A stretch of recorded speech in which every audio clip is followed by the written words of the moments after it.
नमस्कार, ANB news देख रहे हैं आप और मैं हूं आपके साथ हितेंद्र। न्यूज एट 12:30 में आप सभी का स्वागत है।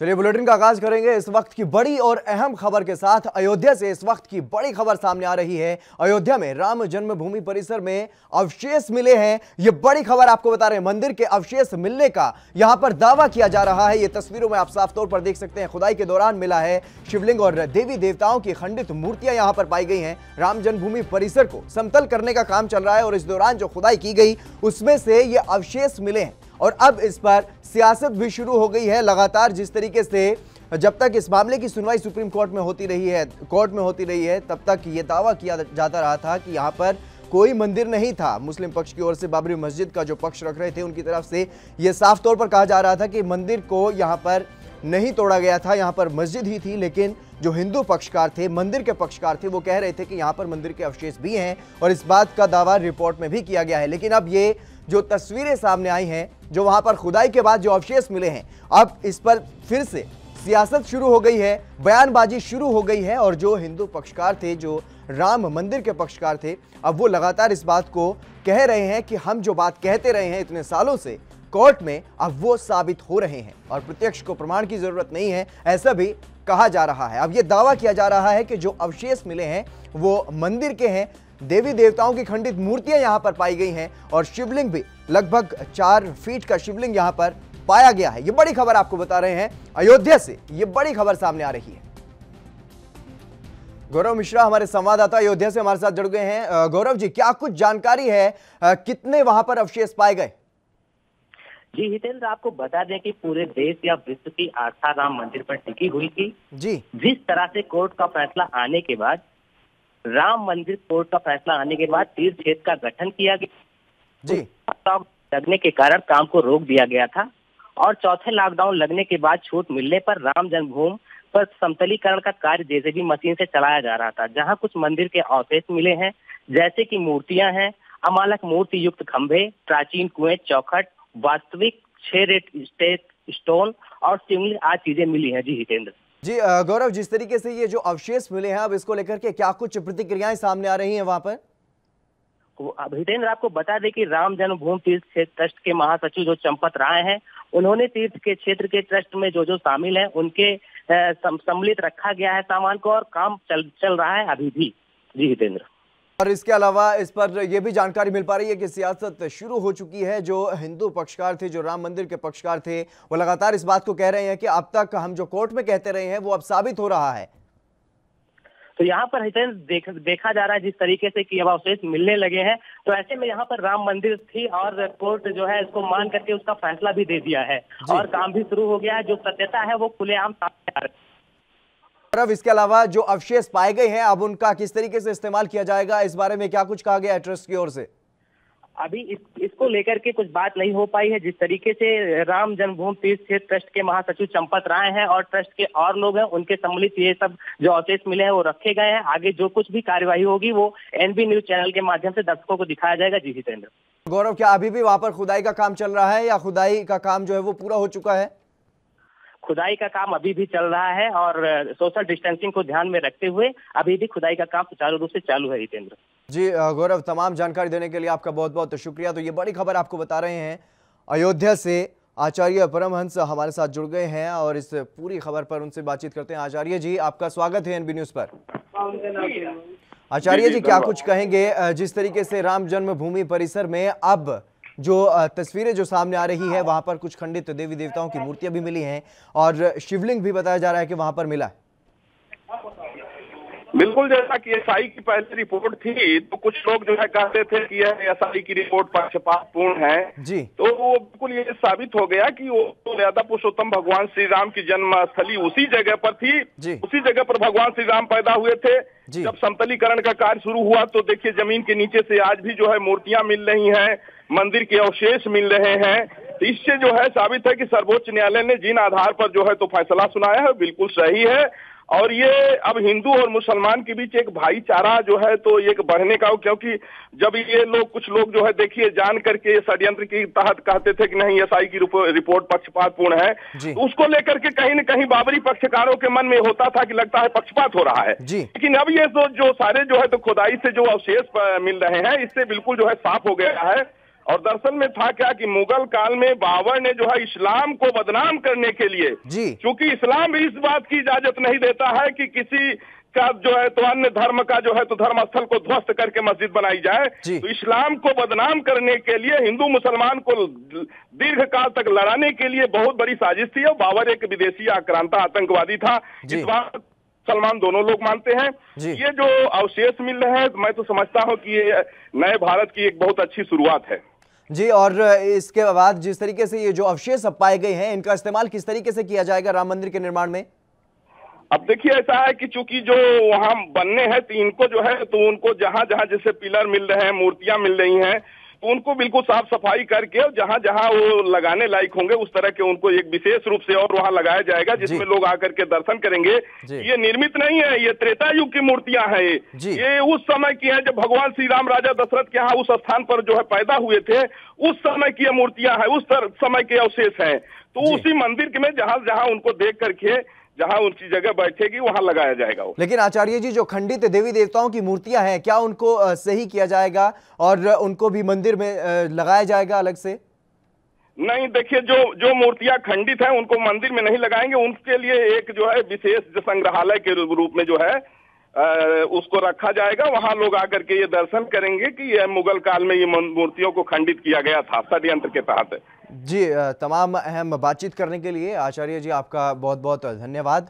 और राम जन्मभूमि परिसर को समतल करने का काम चल रहा है और इसी दौरान जो खुदाई की गई वहां पर उसमें से अवशेष पाए गए हैं और मंदिर के अवशेष मिलने का दावा किया जा रहा है। 4 फीट के करीब का एक शिवलिंग भी वहां पर मिला है और कई मूर्तियां देवी देवताओं की जो खंडित की गई थी वो भी वहां पर पाई गई हैं।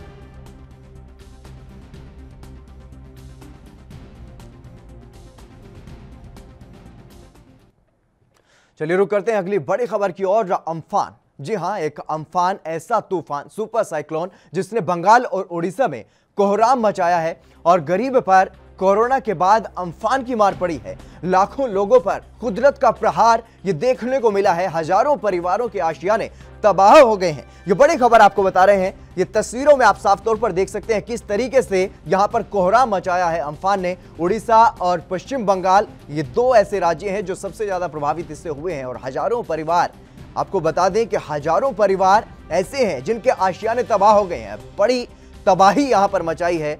बड़ा कोहराम, कोरोना जिस तरीके से लगातार फैल रहा है पूरे विश्व में एक महामारी के रूप में और लगातार अपने प्रकोप को बढ़ा ही रहा है। लगातार कोरोना के चलते जो मार गरीब मजदूर पर पड़ रही है उससे भी भारी मार ये पश्चिम बंगाल और उड़ीसा के गरीब लोगों पर पड़ी है। जो तटीय इलाके पर रहने वाले हजारों परिवार, उनके आशियाने तबाह हो गई हैं। ये बड़ी खबर आपको बता रहे हैं। पश्चिम बंगाल और ओडिशा में ये तबाही का मंजर आप साफ तौर पर तस्वीरों में भी देख सकते हैं किस तरीके से वहां पर पानी भरा हुआ है और हजारों की संख्या में वहां पर पेड़ गिर गए, बिजली के खंभे उखड़ गए और जिस तरीके से जो गरीब लोगों के जो कच्चे मकान थे, आशियाने थे, वो भी उजड़ गए। गरीबों का बुरा हाल यहां पर हुआ है और इस तूफान की वजह से अम्फान एक ऐसा तूफान, सुपर साइक्लोन जिसने तबाही मचाई। शांतनु बनर्जी बंगाल से हमारे साथ जुड़ गए हैं, पश्चिम बंगाल से हमारे संवाददाता। शांतनु जी, क्या कुछ जानकारी है अभी तक, क्या कुछ ताजा अपडेट मिल पा रहे हैं?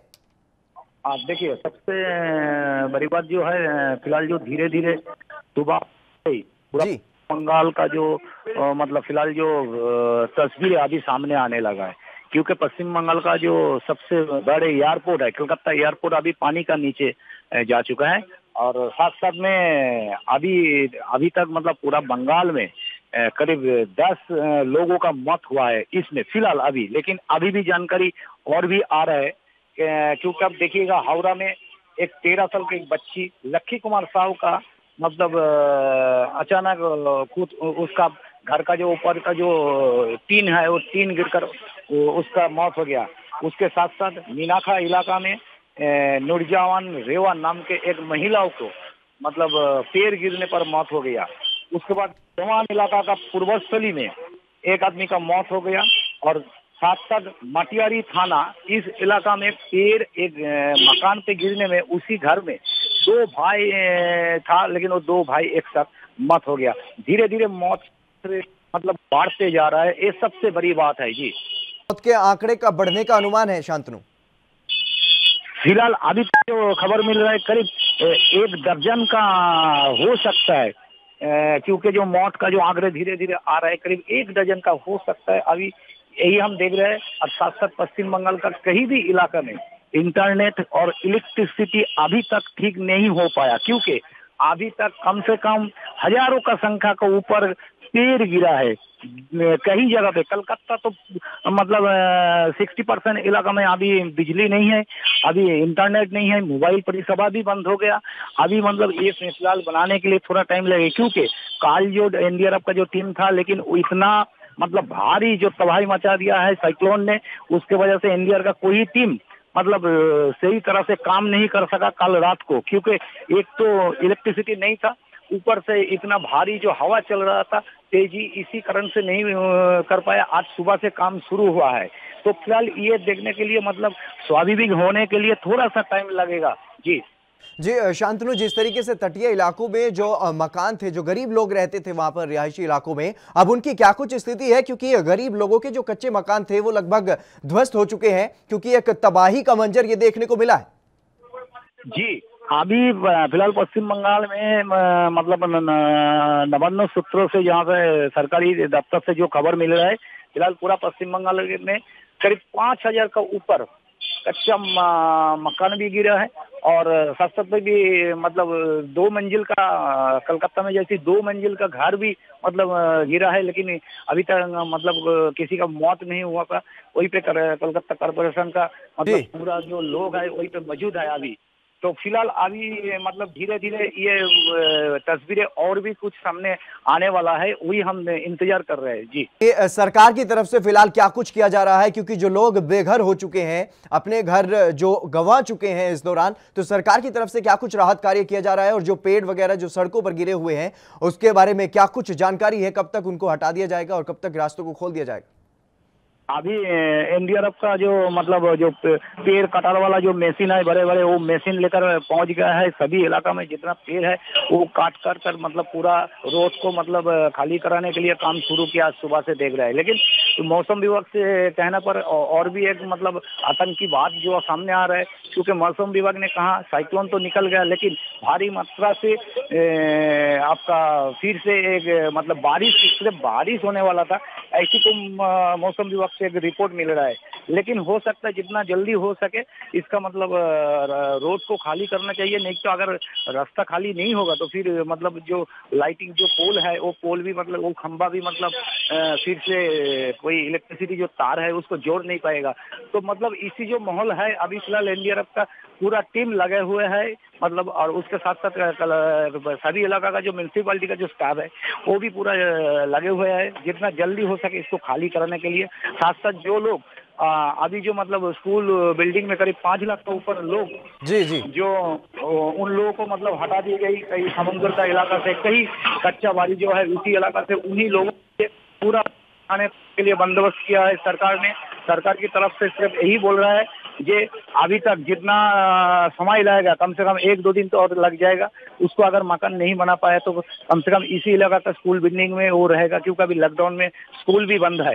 लेकिन पूरा तरीका से आप देखेंगे तो पूरा जो माहौल अभी पश्चिम बंगाल में तैयार हो रहा है। साथ साथ ममता बनर्जी ने यही कहा है कि हम लोग बर्बाद हो गया, बंगाल बर्बाद हो गया, ऐसी कुछ ममता बनर्जी ने काल ही बोला था। उसके साथ साथ ममता बनर्जी ने केंद्रीय सरकार के ऊपर सिर्फ यही अनुरोध किया और केंद्रीय सरकार को ऐसी बोला ये करीब आप ऐसा कीजिएगा, कोई राजनीतिक रंग मत लगाइएगा, जो बंगाल पे जो हुआ है उसका कम से कम क्या होना चाहिए, सब दल मिलकर एक साथ बैठ कर ही इसका मतलब ठीक करना पड़ेगा, ऐसी कुछ ममता बनर्जी ने आवाज दिया है कल जी। तमाम अहम जानकारी देने के लिए आपका बहुत बहुत शुक्रिया। इसी बीच हमारे साथ तुषार रंजन जी जुड़ गए हैं उड़ीसा से। तुषार जी, क्या कुछ जानकारी है जिस तरीके से ये सुपर साइक्लोन आया, तबाही मचाकर चला गया, पीछे क्या कुछ छोड़ गया है?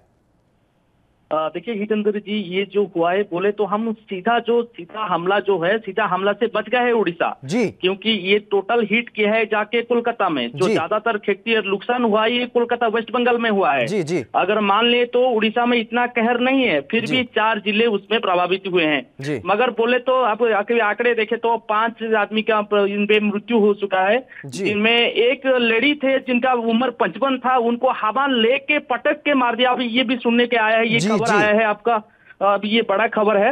और बोले तो एक 3 साल का बच्चा है, जो 3 साल का बच्चा घर में सोया था, वो कच्चा घर था, वो उसका दीवार पड़ के उसका भी मौत हो गया है उस पे। और जो हमारा इसमें बोलते हैं कि जो 6 जो डिस्ट्रिक्ट है उसपे करीबन 5 लोग घायल भी हो चुके हैं, और जो पालतू जानवर हैं उनको 50 के आंकड़े तक पहुंचा है, उनका भी लॉस हुआ है। 50 जो पालतू जानवर है उनका भी डेथ हुआ है। और इसके कारण एसआरसी ने भी ये पूरा सिर में लिया है, और इनको भी 2 दिन के अंदर सारी रिपोर्ट पेश करने के लिए टोटल जितने भी जिला प्रशासन अधिकारी हो उनको भी बोला गया है। और अभी देखे तो ये पारादीप में हाईएस्ट जो बारिश के प्रकोप था वो 303 का आंकड़ा तक 303 करीबन मिलीमीटर बारिश रिकॉर्ड हुआ है। उसका पीछे है बालासोर जो 119.3 मिलीमीटर बारिश भी रिकॉर्ड किया है। उसके पीछे देखेंगे तो पुरी है 105 मिलीमीटर बारिश को अनुमान किया गया है। अगर इसी के साथ भी बोले तो किसान का भी काफी नुकसान हुआ है, हजार हेक्टेयर की खेती बर्बाद भी हुआ है। जी तुषार, इसके अलावा आपसे जानना चाहेंगे कितने ऐसे परिवार हैं जो बेघर हो गए हैं, जिनके घर उजड़ गए? देखिए अभी तो पूरा टोटल कुल मिला के मामला कुछ नहीं है, एसआरसी रिपोर्ट मांगा है, फिर भी जितना आंकड़े सामने आए 3200 करीबन परिवार जो है जो तटीय इलाके में थे वो उनको शिफ्ट करा गया है। आप ही देखे तो एक दृष्टि में देखे तो उनका जीवन बच गया है, मगर उनका जो कच्चा घर है जो सरकार की राहत तब तक नहीं मिला है, उन लोग कच्चे घर में रहते थे, उनका घर भी नुकसान हुआ है। करीबन 3200 घर तब तक बर्बाद हो चुका है अभी तक। जी 3000 एक बड़ी संख्या है, लेकिन इसके बाद किस तरीके से सरकार काम कर रही है, किस तरीके से उनको दोबारा बसाया जाएगा? जी सर, सही बोल रहे हैं। अभी सरकार बनाने जो रिपोर्ट एसआरसी ने मांगा है 2 दिन का, अगर रिपोर्ट आने के बाद स्थानीय प्रशासन जो है, स्थानीय कलेक्टर जो है, इनको बोल के इनका इंस्टेंट कैसे उनका घर के रहने के लिए बंदोबस्त कर सकते हैं, इसका ऊपर दृष्टि दिए हैं नवीन पटनायक जी ने। उड़ीसा के सरकार जो है वो पूरे खुल के बोल चुके हैं, मेरे को 0 कैजुअलिटी था, उसको 0 कैजुअलिटी होने के बाद भी 5 जान जा चुका है, तो ये अभी बड़े मामला आया है सामने। जी, और क्या केंद्र सरकार से भी कोई अपील की गई है राज्य सरकार की तरफ से? राज्य सरकार से पहले भी केंद्र सरकार से अपील था, केंद्र सरकार राज्य सरकार साथ मिलकर काम कर रहे हैं। अभी देखे तो कोरोना के टाइम से लेकर अभी तक जो नरेंद्र मोदी जी ने सीधा से पूरा नवीन पटनायक जी के साथ दिए हैं, अभी तक भी बोले हैं कि जितना भी जो चीज काम रहेगा हम आपके साथ हैं और साथ में रहकर काम कर रहे हैं। ये सूचना केंद्र से मिला है उड़ीसा को। जी तुषार, बहुत बहुत शुक्रिया आपका तमाम जानकारी देने के लिए। तो अम्फान ने बंगाल और उड़ीसा में ये एक तबाही मचाई है, कोहराम यहां पर देखने को मिला है, और केंद्र और राज्य की सरकारों के सामने ये एक बड़ा संकट नजर आ रहा है। जिस तरीके से अम्फान तबाही मचा करके चला गया है, उसको संवारने में, उसको सुधारने में काफी वक्त लगेगा, और जो लोग बेघर हो गए हैं उनको दोबारा से बसाने की प्रक्रिया शुरू की जाएगी। लेकिन ये देखने वाली बात होगी कितने लोगों को राहत पहुंचती है और कितने लोग यूं ही परेशान रहेंगे।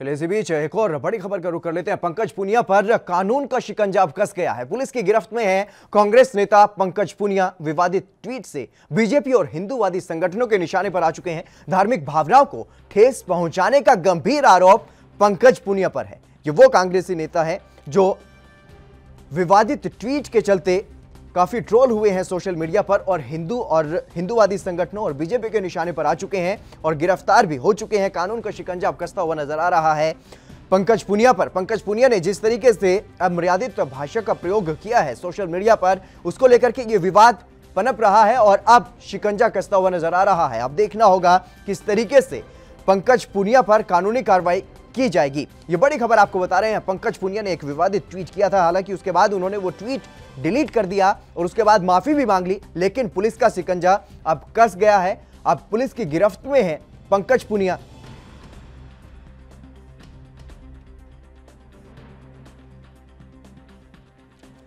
इस पूरे मामले पर पुलिस अधिकारी जो वहां के एसपी हैं, उनका क्या कुछ कहना है वो आपको सुनवा देते हैं। देखिए, ये कल एक कंप्लेंट प्राप्त हुई थी, उसके साथ जो रेलेवेंट रिकॉर्ड लगा हुआ था, एक हाईली ऑब्जेक्शनेबल और प्रोवोकेटिव और काफ़ी आपत्तिजनक एक ट्वीट जो है पंकज पूनिया के द्वारा परसों शाम को 6:30 बजे के आसपास किया गया था। तो उसके संबंध में जो रेलेवेंट सेक्शंस हैं आईपीसी के और आईटी एक्ट के, उसके तहत मुकदमा दर्ज करके उसे कल शाम को गिरफ्तार किया गया है और इन्वेस्टिगेशन इसमें अभी चल रही है। आज कोर्ट में पेश करके आइंदा जो कार्रवाई बनती है वो की जाएगी। अमित भटनागर हमारे संवाददाता करनाल से हमारे साथ जुड़ गए। अमित जी, क्या कुछ जानकारी है? फिलहाल पंकज पूनिया को कब तक कोर्ट में पेश किया जाना है? संपर्क टूट गया है, दोबारा जुड़ने की कोशिश करेंगे, लेकिन पंकज पूनिया पर अब कानूनी शिकंजा कसता हुआ नजर आ रहा है।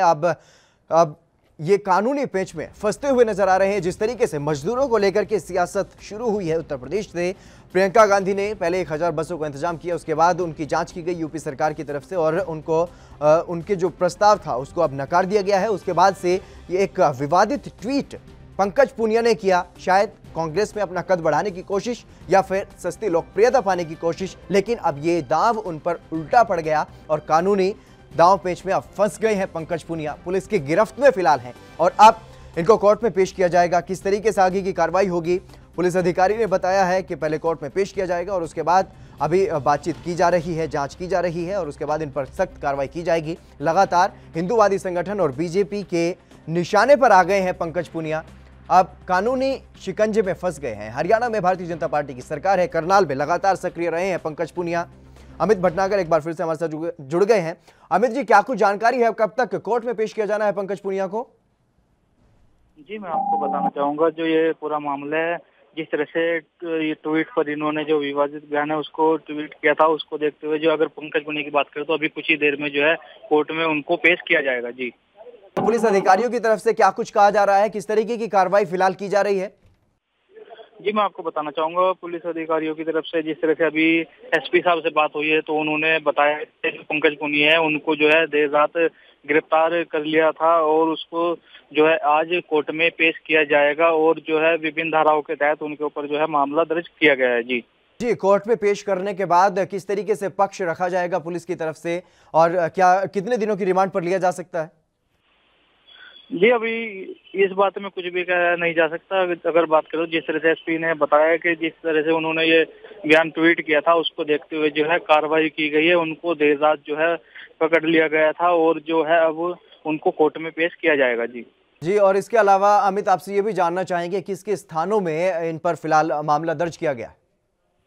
जी, मैं आपको बताना चाहूंगा, अगर करनाल जिले की बात करें तो करनाल जिले के अंदर जो है ये भाई इनका जो है सदर थाना पड़ता है, वहाँ पे मामला दर्ज किया था और उसके बाद जो है मधुबन थाना पड़ता है, वहाँ पर भी इनके ऊपर जो है मामला दर्ज किया गया है। और अगर बात करें तो जो मधुबन थाना है उन्होंने जो है पंकज पूनिया को गिरफ्तार किया है। जी, और इसके अलावा जो हिंदूवादी जो संगठन है उनमें किस तरीके से आक्रोश देखने को मिल रहा है या बीजेपी की तरफ से क्या कुछ प्रतिक्रियाएं सामने आ रही हैं?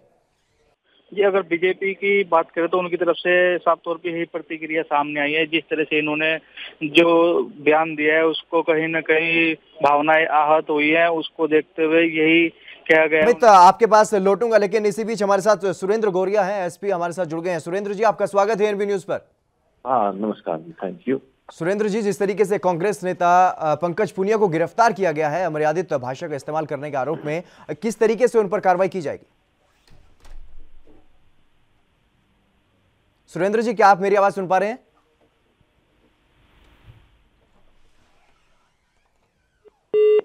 लगता है सुरेंद्र जी को हमारी आवाज नहीं पहुंच पा रही है, दोबारा जुड़ने की कोशिश करेंगे। विवादित ट्वीट के बाद बीजेपी और हिंदूवादी संगठनों के निशाने पर आ गए हैं पंकज पूनिया।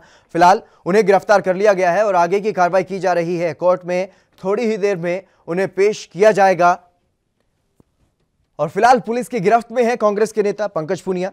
अब कानून का शिकंजा उन पर कसा जा रहा है। उन्होंने एक ट्वीट किया और उस ट्वीट में अमर्यादित भाषा का इस्तेमाल उन्होंने किया, जिसके बाद धार्मिक जो भावनाएं हैं उनको ठेस पहुंचाने का गंभीर आरोप उन पर लगा और देश भर में अलग अलग थानों में उनके खिलाफ मामले दर्ज करवाए गए हैं। जिस तरीके से उन्होंने यूपी के सीएम योगी आदित्यनाथ पर निशाना साधते हुए, भारतीय जनता पार्टी पर और राष्ट्रीय स्वयंसेवक पर निशाना साधते हुए एक विवादित ट्वीट किया, जिसके बाद उन पर धार्मिक भावनाओं को गंभीर रूप से ठेस पहुंचाने का आरोप लगा और उनके खिलाफ मामला दर्ज किया गया। इस पर तत्काल प्रभाव से कार्रवाई करते हुए देर शाम को ही देर रात को ही इनको गिरफ्तार कर लिया गया था पुलिस ने, और इनको गिरफ्तार करने के बाद आज इन्हें कोर्ट में पेश किया जाएगा। उसके बाद आगे की कार्रवाई जो भी होगी वो कोर्ट के आदेश के अनुसार होगी। और पुलिस की गिरफ्त में है फिलहाल कांग्रेस के नेता पंकज पुनिया। ये बड़ी खबर आपको बता रहे हैं। करनाल में हरियाणा के एक बड़े कद के नेता रहे हैं पंकज पुनिया, और करनाल में काफी गतिविधियों में शामिल रहे हैं। कांग्रेस के जितने भी कार्यक्रम होते रहे हैं उनमें शामिल रहे हैं। पार्टी के टिकट की दावेदारी भी इन्होंने पेश की। हालांकि इस बार इन्हें टिकट नहीं मिला था, लेकिन इसके बाद जिस तरीके से अब सियासत जो शुरू हो गई है मजदूरों को लेकर के यूपी में, उसी में ये कूदे थे और एक ट्वीट इन्होंने किया था यूपी सरकार पर निशाना साधते हुए। उसमें इतनी बड़ी गलती ये कर गए कि कांग्रेस ने भी कन्नी काट ली।